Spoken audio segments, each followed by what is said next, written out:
আসসালামু আলাইকুম রহমতুল্লাহ। এই যে দেখেন বাছুরটা, এটার লাম্পিং যে ডিজিজ, সেই ডিজিজটা হয়েছে। এত অল্প বয়সে এটার এই রোগটা হয়েছে। আসলে সব ডাক্তাররাই এটা নিয়ে রিস্ক বলে যে আসলে এটা বাঁচানোটা খুবই মানে রিস্ক। এটা বাঁচানো যাবে কিনা এটা কেউ গ্যারান্টি দিতে পারতেছে না আর কি।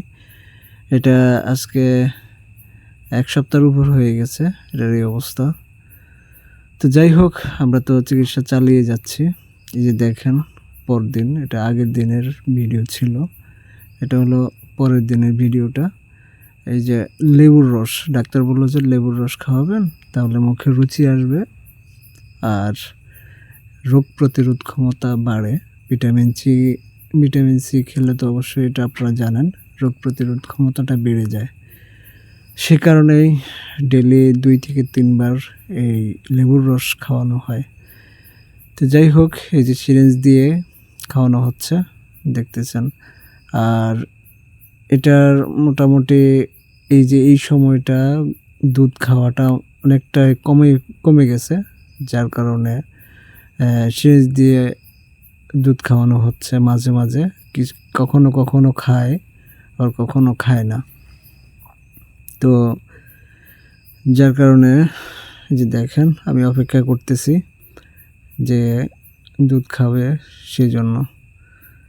তো খাচ্ছে না, মানে তার মুখের রুচি। আর দ্বিতীয়ত হলো মানে পুরো শরীর তো ব্যথা। লাম্পিং যে ডিজিজ, এই ডিজিজের কারণে পুরো শরীরটা ব্যথা হয়ে যায়, প্রচুর ব্যথা। মানে 4টা পা ও দাঁড়াবে, মানে সেই শক্তিটা হয় না, ধরে দাঁড় করাতে হয়। এই যে গরুর দুধ, ওর মায়ের যে দুধ, সেই দুধটা দহন করে তারপরে সিরিঞ্জ দিয়ে খাওয়ানো হচ্ছে। তো আমি এটা গরুটাকে একটু শরীরটা মুছে, শরীরে প্রচুর জ্বর, এত গরম, যার কারণে মুছে দিই। সারাদিনে দেখা গেছে কখনো গোসল করে দেই, আবার মানে কখনো মুছে দেই। এই অবস্থার কারণে মানে গরুটা একবারে পুরাই দুর্বল হয়ে গেছে। কারণ খাওয়া দাওয়া তো খেতে পারতেছে না। এই ধরে ধরে কত খাওয়ানো যায়? এই ধরে ধরে এই যে বারবার খাওয়ানোটা তো রিস্ক বলতে এখানে এই যে এভাবে ধরে ধরে খাওয়ানো হচ্ছে, এটা আসলে রিস্ক, বিশাল বড় রিস্ক। আমার এই বাছুরটা নিউমোনিয়া হয়ে গেছে, কারণ এভাবে খাওয়াতে খাওয়াতে দেখা গেছে এক সময় শ্বাসনালীতে ফুসফুসে ইয়েটা চলে যায়, নাকে মুখে উঠে, তখন নিউমোনিয়া হয়ে যায়।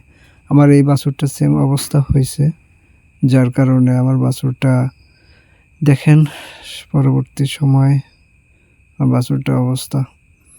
আসলে আপনাদেরকে একটা জিনিস সতর্ক আর কি, সতর্ক করানো। এই যে ওষুধ খাওয়াচ্ছি, সব কিছু এভাবে খাওয়ানো হচ্ছে। শেষ পর্যন্ত মানে আমার বাছুরটার এত অবস্থা খারাপ হয়েছে যে নিজে নিজে খাইতে পারে না, উঠে দাঁড়াতে পারে না, এমন অবস্থা হয়েছে, যার কারণে এভাবে খাওয়া। তো আপনাদের একটা জিনিস পরামর্শ, যে এভাবে ওষুধ খাওয়ান, ঠিক আছে, তবে পাশাপাশি এটার ডাক্তারের সাথে সবসময় এটা পরামর্শ সম্পর্ক রাখবেন, পরামর্শ করবেন। এই যে ওষুধগুলো আমি এগুলো সবই খাওয়াইছি, বাট এটা যে শেষে যে নিউমোনিয়া হয়ে এই অবস্থায় আমার বাছুরটা মারা গেল, আসলে আমি বলে বোঝাতে পারবো না। আমিও সচেতন ছিলাম না এই বিষয়ে।